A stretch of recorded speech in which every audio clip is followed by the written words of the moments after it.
TV Imaculada, o Evangelho em primeiro lugar.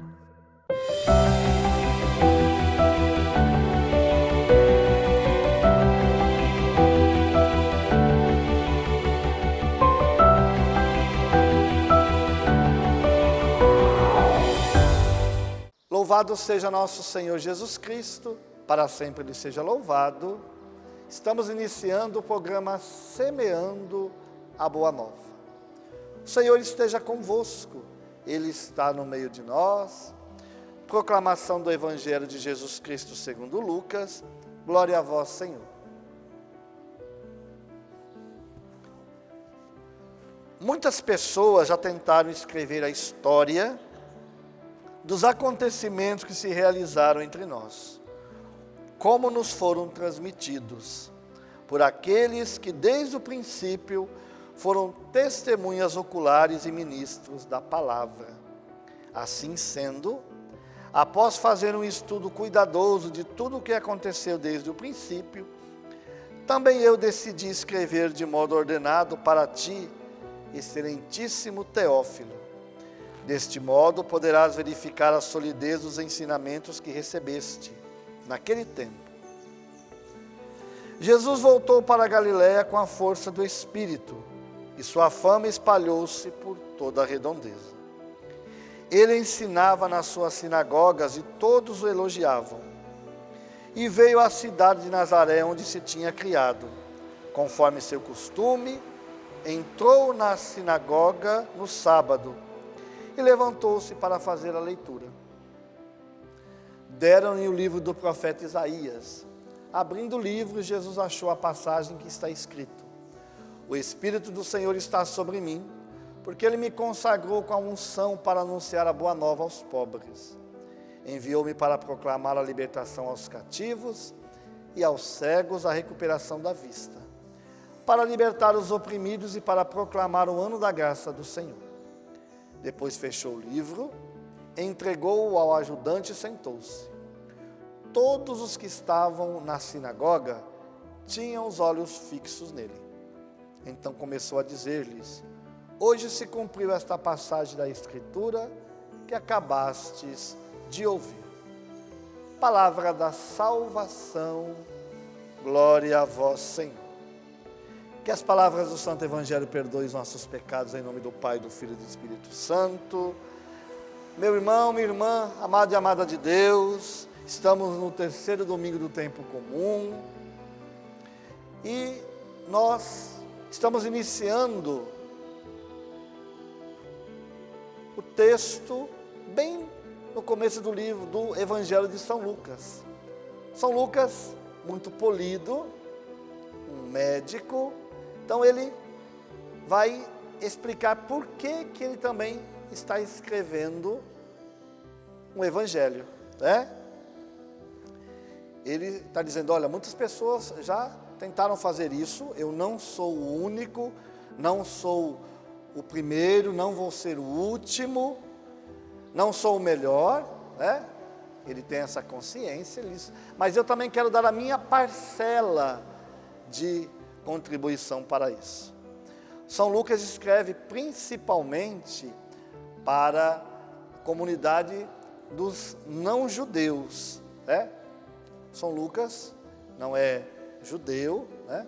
Ele não foi discípulo de Jesus Cristo, ele foi discípulo de Paulo. Lucas não conheceu Jesus pessoalmente, assim também como Paulo não conheceu Jesus pessoalmente, né? Mas ele conviveu com os primeiros, né? Com certeza conviveu com Pedro, conviveu com aqueles que ainda não tinham saído para a missão e depois tendo sido martirizados, conviveu com certeza com João, né? Evangelista. Também São Lucas conviveu com Nossa Senhora, por isso ele fala tão bem, que nós chamamos o Evangelho da infância, de maneira tão clara, que a gente consegue até adentrar dentro do Evangelho, né? Porque ele narra as coisas muito claras, porque ele teve realmente a explicação, o acontecimento da fonte. Ele não estava presente, mas ouviu da boca de Nossa Senhora essas questões, né? E aqui ele fala que ele também quer escrever sobre isso, né? E colocando essa realidade, ele fala que depois que Jesus foi batizado, né, ele volta para a Galileia. Ele só fala que ele não fala do batismo de Jesus, mas é isso que ele está se referindo, né? Jesus voltou para a Galileia com a força do Espírito e a sua fama se espalhou-se por toda a redondeza. E aí Jesus, como um bom judeu, vai no sábado para a sinagoga. É bom a gente entender que templo só havia um, em Jerusalém. Era o único lugar permitido para os sacrifícios. Agora, a sinagoga havia em diversos lugares. Onde havia um rabino, poderia ter uma sinagoga. A sinagoga é onde as pessoas iam para escutar sobre a palavra de Deus. O templo era o lugar para o sacrifício e a sinagoga onde iam escutar a palavra de Deus. Então, todo sábado, todo o bom judeu, né, era o sabato, dia de descanso, ia para a partida da palavra. Jesus chegou lá, deram para ele a leitura, como nós vemos aqui, do profeta Isaías, né? Ele faz a leitura e depois termina dizendo: hoje se cumpriu esta passagem da Escritura que acabaste de ouvir. Se cumpriu em quem? Em mim. Ele está dizendo isso, né? Nós vamos ver no domingo que vem a continuação desse trecho, desse evangelho, onde Jesus vai proclamar essa realidade. Então aqui Jesus diz: eu vim, né, para fazer a vontade de Deus, né, para anunciar a boa nova aos pobres, enviou-me para proclamar a libertação aos cativos e aos cegos a recuperação da vista, para libertar os oprimidos e proclamar um ano da graça do Senhor. Então aqui ele resume a missão dele: anunciar a boa nova aos pobres. E aqui não é somente pobre dos bens materiais, né? A pobreza, muitas vezes nós queremos reduzir somente a pobreza a nível de bens materiais, mas existe muita gente pobre de espírito, pobre de carinho, pobre de respeito, pobre que está sendo abandonados pela própria família. Então, Jesus veio anunciar essa boa nova a todos, né? Também aos pobres de bens materiais, mas também pobres, talvez têm muitos bens materiais, mas são pobres fisicamente, são pobres espiritualmente. Proclamar a libertação aos cativos, né? Quanta gente é cativa dos seus sentimentos, muitas vezes pessoas cativas de tantas situações, meu irmão, minha irmã, né? Hoje um grande cativeiro que nós vemos são as drogas, né? As drogas lícitas, principalmente, né? O alcoolismo é uma grande prisão de muitas famílias. Muitas pessoas também estão cativas na depressão. Quantas pessoas sofrendo, né? Pessoas com ideação suicida, precisam ser livres. Jesus veio para anunciar a boa nova a essas pessoas. Aos cegos, a recuperação da vista, né? Aqui Jesus fala de uma cegueira física, mas também fala dessa cegueira espiritual, né?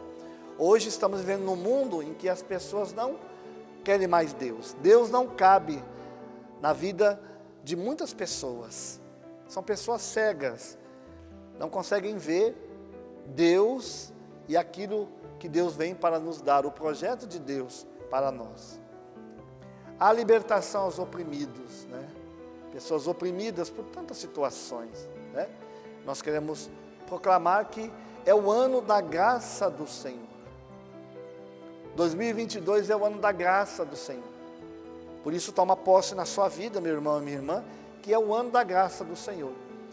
E se você está precisando dessa libertação, né, está precisando desse renovo, procure a sua comunidade, procure a sua paróquia, procure o seu sacerdote.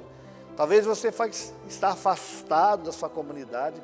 Faça uma boa confissão, retome de novo e deixe o Senhor proclamar a boa nova na sua vida, na vida da sua família, na sua história, né?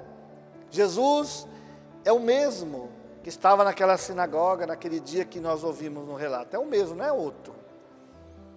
Ele continua no meio de nós, proclamando essa boa nova, falando dessa libertação, dessa cura, dessa recuperação da vista, dessa libertação dessa opressão.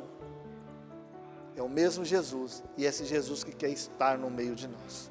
Esse Jesus que está no meio de nós, que quer estar também na sua casa, quer estar também na sua família.